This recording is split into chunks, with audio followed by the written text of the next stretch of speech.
They were closer than brothers. For 6 years, Sigmund Freud and Carl Jung built the foundations of modern psychology together. They shared secrets that no other minds on earth could understand. Freud called Jung his crown prince, his heir, the future of psychoanalysis. Jung saw in Freud the father figure he never truly had. Genius Betrayal War. And then it all came crashing down. One disagreement, one letter, one irreversible fracture. What began as the most powerful intellectual partnership of the 20th century became its most devastating rivalry. As Jung himself later reflected, the meeting of two personalities is like the contact of two chemical substances. If there is any reaction, both are transformed. Both were transformed, but not in the way either of them expected. This is the story of two giants who tore psychology apart, and in doing so, revealed something profound about the human soul itself. It was March of 1907. A young Swiss psychiatrist named Carl Jung traveled to Vienna to meet the man whose ideas had set his mind on fire. Sigmund Freud was 50 years old, already the most controversial figure in European medicine. Jung was 31, brilliant, ambitious, and desperate for a mentor. They sat down and talked for 13 hours straight. 13 hours without pause, two extraordinary minds colliding in a conversation that would reshape human understanding forever. Freud had spent years in intellectual isolation. His theories about the unconscious and sexuality had made him a pariah in the medical world. I am actually not a man of science at all. I am by temperament a conquistador. And now here was Jung, young and charismatic, from a prestigious Swiss clinic, validating everything Freud believed. For Jung, Freud was a revelation, someone who dared to stare into the darkest corners of the human psyche. Obsession, connection, destiny. Neither of them knew it yet, but that single conversation had just lit the fuse on a bomb that would eventually detonate. Freud wasted no time. He saw in Jung exactly what he needed, not just a brilliant colleague, but a strategic weapon. Successor. Freud had a problem. Every major figure in psychoanalysis at the time was Jewish. He feared that the world would dismiss his movement as a cultural peculiarity rather than universal science. Jung was Swiss, Protestant, and connected to one of Europe's most respected psychiatric institutions. He was perfect. Freud began calling Jung his crown prince, his heir apparent, the man who would carry psychoanalysis into the future. Freud needed Jung far more than Jung ever realized. He made Jung the first president of the International Psychoanalytic Association. He placed him in charge of the movement's most important journal. Power, control, legacy. But there was a cost to being the chosen one. Freud did not want a partner, he wanted a disciple. As he wrote in a private letter, "When the empire I have founded is orphaned, no one but Jung must inherit the whole thing." Jung accepted the crown, he just did not realize it came with chains. The cracks appeared almost immediately, though neither man wanted to see them. Jung had his own ideas about the human psyche, and they did not always align with Freud's rigid framework. The first major tension came from Freud's obsession with authority. He demanded absolute loyalty to his theories. Disagreement was treated as betrayal. When Jung raised questions about psychoanalytic theory, Freud did not engage with the ideas. He analyzed Jung's motives instead. He accused Jung of having a father complex, of unconsciously wanting to overthrow him. "I cannot risk my authority." Think about that for a moment. The man who claimed to have unlocked the secrets of the unconscious could not tolerate someone questioning his own blind spots.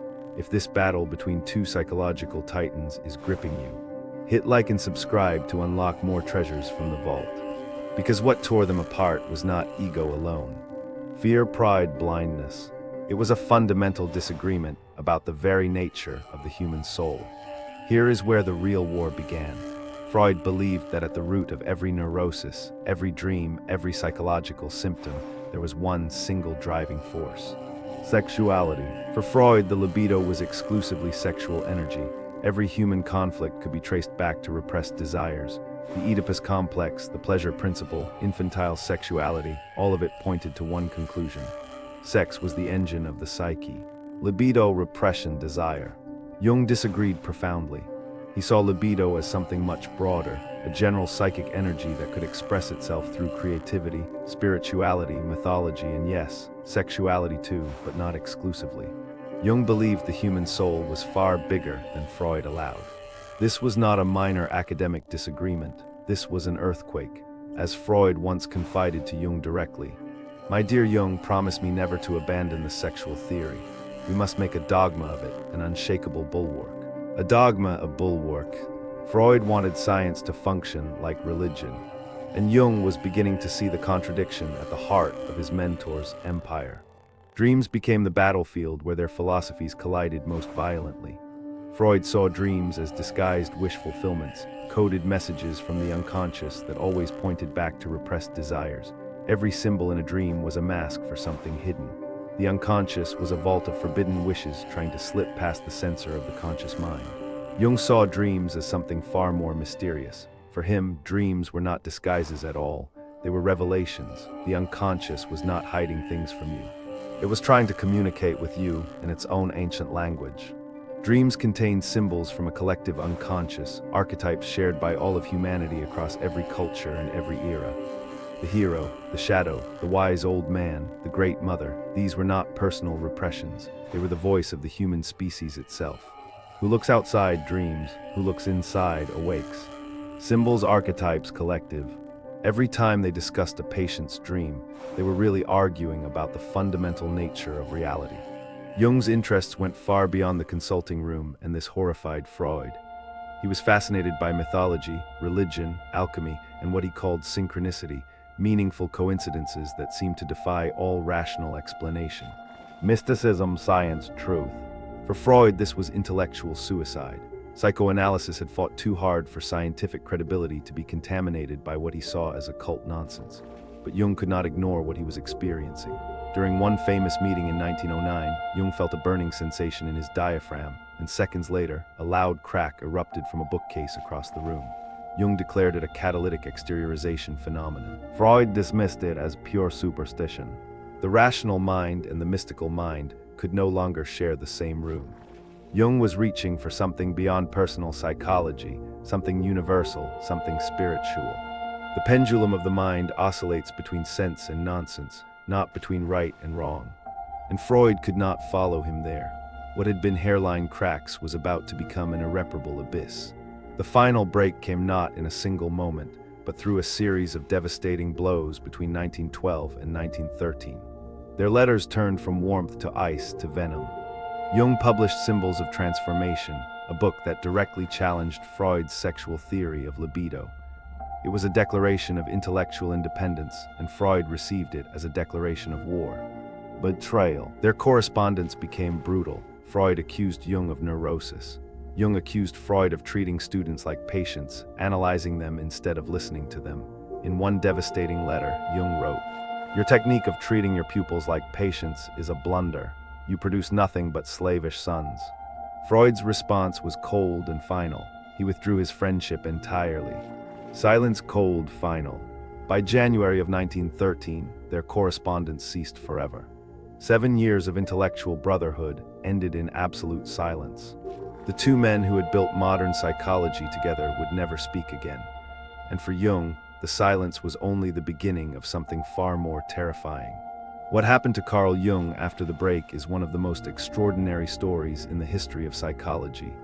He fell apart. Jung called it his confrontation with the unconscious. For 6 years, from 1913 to 1919, he deliberately descended into the deepest layers of his own psyche. He induced visions. He spoke with inner figures who seemed terrifyingly real. He painted mandalas. He recorded everything in what would later be published as the Red Book, one of the most mysterious documents in modern history. He walked to the very edge of madness and brought back a map of the soul. During this extraordinary period, Jung discovered the concepts that would define his entire legacy. The archetypes, the collective unconscious, the process of individuation, the shadow self. Shadow anima rebirth. Most people who lose their mentor collapse. Jung used the destruction of his most important relationship as fuel for the most creative period of his life. The break with Freud did not destroy him. It forced him to become himself, and from that becoming, two rival empires were born. From the ashes of their friendship, two rival kingdoms rose. One, Freud founded psychoanalysis, focused on the personal unconscious and drives.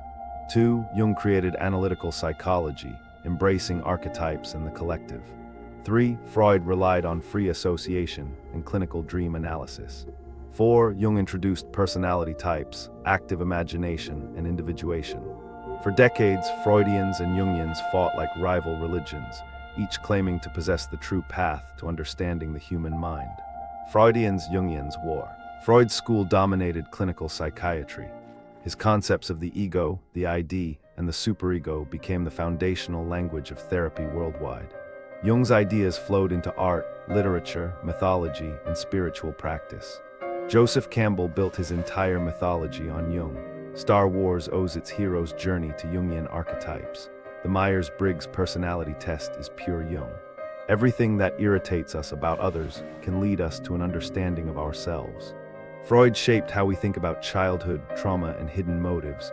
Both men changed the world. They simply changed different parts of it. And perhaps the deepest truth lies in what their war revealed about all of us. Here is the deepest irony of this entire story. Jung and Freud spent their lives studying the unconscious forces that drive human behavior, the ego defenses, the projections, the shadow elements that silently sabotage our most important relationships. And yet neither could see those same forces operating in their own friendship. Freud projected his need for absolute control onto Jung and called it science. Jung projected his need for independence onto Freud and called it truth. Projection, shadow, blind spot. Their battle was never just about theories. It was about the very thing they both studied, the unconscious mind playing out its ancient dramas through two brilliant but deeply human men. Irony. Until you make the unconscious conscious, it will direct your life and you will call it fate.